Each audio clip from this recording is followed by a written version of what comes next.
Hello everyone, welcome back. आज की इस वीडियो के अंदर हम फाइल अपलोड्स पे काम करेंगे कि लारावेल के अंदर हम फाइल्स को कैसे अपलोड कर सकते हैं और उनको फिर हमने अपने प्रोजेक्ट के अंदर स्टोर भी कराना होता है। ठीक है कि जब हम इसको एक्सेस करें तो उस टाइम पे हम इसको लोकेट भी कर सकें, और जब हम इस फाइल को डिलीट करें तो उस टाइम पे हमारी जो फाइल है वो प्रोजेक्ट से डिलीट भी होनी चाहिए, सिर्फ हमारा रिकॉर्ड डिलीट नहीं होना चाहिए।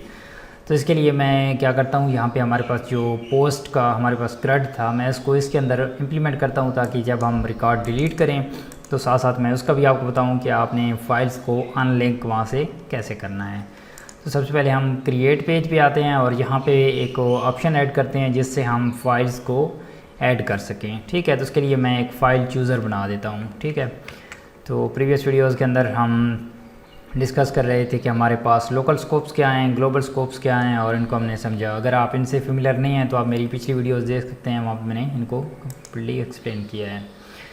ओके, पोस्ट मॉडल को भी क्लोज कर दिया। इसके बाद ये जो क्रिएट फॉर्म है इसको मैं ओपन करता हूँ। ठीक है, और ये मैंने इस पर फाइल पर क्लिक किया और इंस्टेंटली मैं इस फाइल के अंदर चला गया। तो ये मैं कैसे कर रहा हूँ, ठीक है, तो उसके लिए मैंने अपनी लारावेल की फुल सीरीज़ बनाई हुई है कि आप कैसे अपने डेवलपमेंट को बूस्ट कर सकते हैं। तो आप मेरी वो वाली सीरीज़ देख सकते हैं। ठीक है, VS code Laravel x I don't know what's the name, VS code for Laravel development, I think इस तरह से नाम है सीरीज़ का। तो आप वहाँ से मेरे चैनल पे जाके वहाँ पे देख सकते हैं। तो उसकी थोड़ी सी वीडियोज़ हैं जिसके अंदर मैं प्रॉपर्ली आप लोगों को एक्सटेंशंस कराता हूँ कि आपने नेम स्पेस के लिए कौन सी एक्सटेंशन ऐड करनी है, प्लेट में स्पेस के लिए कौन सी करनी है, वेरिएबल्स वगैरह एंड स्टफ लाइक दैट। ठीक है, ये चीज़ आपने वहाँ से चेक कर लेनी है। और ये हमारे पास था डिव, हमारे पास हम एक न्यू डिव बनाते हैं। ठीक है, डिव, और इसके अंदर हम क्लास बनाते हैं मार्जिन बॉटम, और उसके बाद मैं टैब प्रेस करूँगा तो मेरे पास इस तरह से क्लास बना देगा। ठीक है, उसके बाद मैं लेबल लगा देता हूँ, label for file, right, file भी आप लिख सकते हैं, आप इमेज लिख दें। ठीक है, it's totally upon you. Okay, इसके बाद मैं एक इनपुट बना देता हूँ। ठीक है, और अब इसकी जो टाइप होगी वो फाइल होगी। तो फाइल से क्या होता है, ये हमारे पास एक फ़ाइल चूज़र बन के आ जाता है। तभी हमने इसकी क्लास फॉर्म कंट्रोल ऐड करनी है, लेकिन मैं आपको चूज़र दिखा देता हूँ कि फ़ाइल चूज़र हमारे पास कैसे डिस्प्ले होता है। ये देखिए हमारे पास फ़ाइल चूज़र आ चुका है। ठीक है, तो यहाँ पे आपने BR लगा देना है कि जो न्यू लाइन पे आए, और उसके बाद यहाँ पे आपने इसका नेम कौन सा ऐड करना है, आप फाइल भी ऐड कर सकते हैं, इमेज ऐड करना है इमेज ऐड कर दें। ठीक है, मैं इसको फाइल नेम दे रहा हूँ क्योंकि हमारे पास ये एक फ़ाइल है। तो उसके बाद आपने यहाँ पे इसकी क्लास ऐड कर देनी है। क्लास कौन सी है, फॉर्म कंट्रोल। ठीक है, ओके, सो आप रिफ़्रेश करें तो अब आपके पास एग्जैक्टली जैसा आप चाह रहे थे वैसे आपको दिखाई देगा। ठीक है, रिफ़्रेश किया तो ये देखिए हमारे पास इस तरह से डिस्प्ले हो रहा है। जब मैं यहाँ से चूज़ करूँगा तो मैं इंस्टेंटली यहाँ से कोई भी फ़ाइल चूज़ कर सकता हूँ। ठीक है, तो अब हमारा ये वाला जो काम फ्रंट एंड का काम था ये ख़त्म हो गया है। लेकिन यहाँ पे एक चीज़ आपने हमेशा याद रखनी है कि जब भी आपने फ़ाइल्स अपलोड करनी है अपने फॉर्म के थ्रू, तो आपका जो फॉर्म है यहाँ पे उसकी इंक टाइप, ठीक है, इंक टाइप आपने डिफ़ाइन करनी है। उसके बाद इसकी जो टाइप है वो कौन सी होनी चाहिए, multi part, okay, slash form data. ठीक है, इस तरह से आपकी जो इंक टाइप है वो आनी चाहिए। ये किस लिए हम यूज़ करते हैं, जब भी हम फाइल अपलोड करते हैं उस टाइम पे हमारे पास फाइल का एक टेम्परेरी ऑब्जेक्ट बनता है। ठीक है, तो उससे क्या होता है कि हमारा जो ये कंट्रोलर है उसको पता चलता है कि हमारी जो फाइल है वो एक ऑब्जेक्ट है और हमारे वो PC के अंदर लोकली स्टोर होती है। ठीक है, उसका एक लोकल पाथ जनरेट होता है। अगर आप इस तरह से नहीं करते तो उससे क्या होता है कि आपकी जब आप वहाँ से फ़ाइल चूज़ करते हैं तो वो उसको एज आ स्ट्रिंग रीड करता है, और वहाँ पे आप उस पर ऑपरेशन नहीं परफॉर्म कर सकते, ना वहाँ से पिक्चर गेट कर सकते हैं, ना उसकी एक्सटेंशन गेट कर सकते हैं, क्योंकि आपके पास वो एक सिंपल स्ट्रिंग होती है, ना कि ऑब्जेक्ट होता है। तो ये चीज़ आपने मेक श्योर करनी है कि जो इंक टाइप है ये आपने लाजमी ऐड करना है। ठीक है, उसके बाद यहाँ पे हम कंट्रोलर में आ जाते हैं और स्टोर के अंदर यहाँ पे हमारी इमेज आ रही है। तो पहले हमने इमेज का चेक लगाना है कि हमारी इमेज आ रही है नहीं आ रही। ठीक है, तो इसके लिए मैं कर देता हूँ यहाँ पे फाइल, ओके, और रिक्वेस्ट। रिमेंबर इसके लिए हम इसकी जो वैलिडेशन है वो भी ऐड करेंगे। तो हमारे पास फाइल के नेम एट्रीब्यूट से आ रही है, तो मैंने यहाँ से गेट करके एक वेरिएबल के अंदर सेव करा लिया। ठीक है, उसके बाद आप DDB इसको करा के देख सकते हैं कि क्या आपके पास फ़ाइल में क्या आ रहा है। ठीक है, उससे पहले हम इधर रिक्वेस्ट के अंदर जाते हैं और इसकी डिफरेंट वैलिडेशन लगाते हैं। और वैलिडेशन का जो पर्पज़ है वो यही होता है कि हमारा जो सिस्टम है वो मेंटेन रहे, उसमें कोई ऐसा डेटा ना जाए जो उसके लिए सूटेबल ना हो। ठीक है, तो यहाँ पे हमारे नेम एट्रीब्यूट का नाम था फाइल, और यहाँ पे एक तो हमारे पास रिक्वायर्ड की एक्सटेंशन होगी। ठीक है, उसके बाद और भी हम बहुत सारी एक्सटेंशन यहाँ पे लगाते हैं। इसके अलावा हमारा जो टाइप है, ठीक है, डॉक टाइप है, वो इमेज है। तो उसके लिए हम क्या करते हैं, यहाँ पे हम इमेजेस की जितने भी टाइप्स हैं वो हम डिफ़ाइन कर देते हैं कि हमारे पास जब इस तरह की इमेज हों तो देन ही अपलोड करें। इसके अलावा जो भी फाइल्स हों तो उनको वैलिडेट करें और बताए कि आप सिर्फ इमेज अपलोड कर सकते हैं और इमेज कौन कौन सी टाइप का ऐड कर सकते हैं। तो आप यहाँ पे सर्च कर सकते हैं image extension okay in Laravel. ठीक है, तो आपके पास बहुत सारी not extension, yes extension is good, validate extension, image extension in Laravel, इस तरह से आप सर्च कर सकते हैं।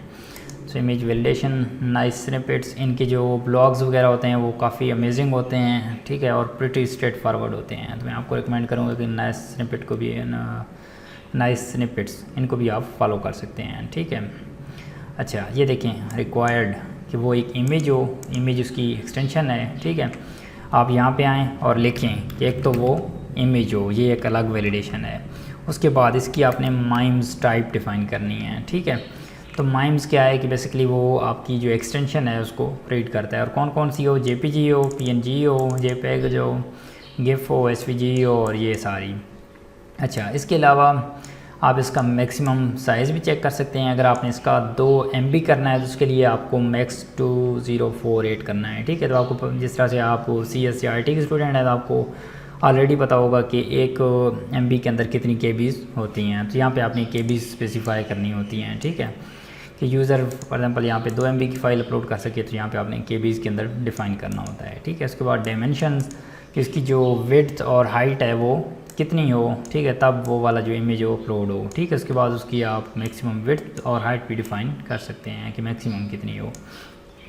ठीक है, सबसे पहले हम ये माइम्स वाली यहाँ से कॉपी करते हैं। ठीक है, ये वाली जो माइम्स वाली हमारे पास थी वैलिडेशन यहाँ पे आ चुकी है। ठीक है, अब नेक्स्ट आप यहाँ से ये मल्टीपल भी लगा सकते हैं, मैंने आपको बता दिया है। ठीक है, कि मैक्सिमम कितनी हो और उसकी मिनिमम विड्थ कितनी हो, ये सारी आप यहाँ पे लगा सकते हैं। मैं यहाँ पे मैक्सिमम की जस्ट वैलिडेशन लगा देता हूँ, और जितनी भी एक्सटेंशन है वो आप पे छोड़ रहा हूँ कि आप लोगों ने इम्प्लीमेंट करना है। ये प्रीटी स्ट्रेट फॉरवर्ड है। यहाँ पे इमेज की जो भी विड्थ वगैरह होगी, ठीक है, वो खुद ही सिस्टम डिटेक्ट करेगा। तो एक मिनट मैं खुद इसको ऐड भी कर देता हूँ। ठीक है, तो आपने यहाँ पे कुछ भी नहीं करना, आपका जो सिस्टम है वो खुद ही फाइल का साइज़ चेक करेगा और उसको वैलिडेट करेगा और यूज़र को बताएगा कि आपने जो एक्सटेंशन ऐड करनी है वो उसकी जो विड्थ और हाइट हो, और इमेज अपलोड करना है इसकी विड्थ और हाइट कितनी हो, इन डायमेंशंस के दरमियान हो। ठीक है, ओके, मिनिमम मैक्सिमम हो गया file. Okay, now it's good. So controller के अंदर आते हैं और हमने यहाँ पे DD किया हुआ है। तो अब हम इधर यहाँ पे फॉर्म पे वापस आते हैं और यहाँ पे रिफ़्रेश करके एक फ़ाइल को अपलोड करते हैं। ठीक हो गया, तो मैं इस फाइल को यहाँ से अपलोड करता हूँ। ये पहले मैं फॉर्म को डमी डेटा से फिल कर देता हूँ। ठीक है, और यहाँ से मैं फ़ाइल चूज़ करता हूँ। तो सबसे पहले मैं रॉन्ग फाइल चूज़ करता हूँ, मैं इमेज फ़ाइल चूज़ नहीं करता।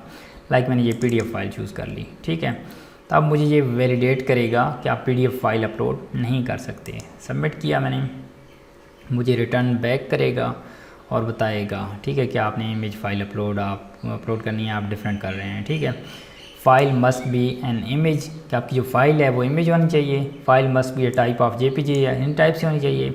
हैज़ इनवैलिड डायमेंशन, उसकी डायमेंशन भी होनी चाहिए। अब ये जितनी भी चीज़ें हैं ये एक साथ शो नहीं होनी चाहिए। क्यों? क्योंकि हमारे पास यूज़र को जस्ट ये वाला पहला मैसेज बताए कि file must be an image, और बाकी जितनी भी डायमेंशंस हैं ये वाली चीज़ें हैं। ठीक है, ये इतनी जल्दी उसको यूज़र को सारी चीज़ें एक साथ ना बताए, क्योंकि उसने इमेज ही गलत चूज़ किया है तो उसको ये चीज़ें दिखाने की ज़रूरत है ही नहीं। तो उसके लिए क्या है कि हम जस्ट पहली वैलिडेशन को एग्जीक्यूट करते हैं। ठीक है, तो उसके लिए सिंटैक्स क्या है कि आपने वैलिडेशंस के अंदर आना है और यहाँ पे आपने बेल लगा देना है, बेल। ठीक है, ये भी एक वैलिडेशन है, वैलिडेशन रूल है बेल।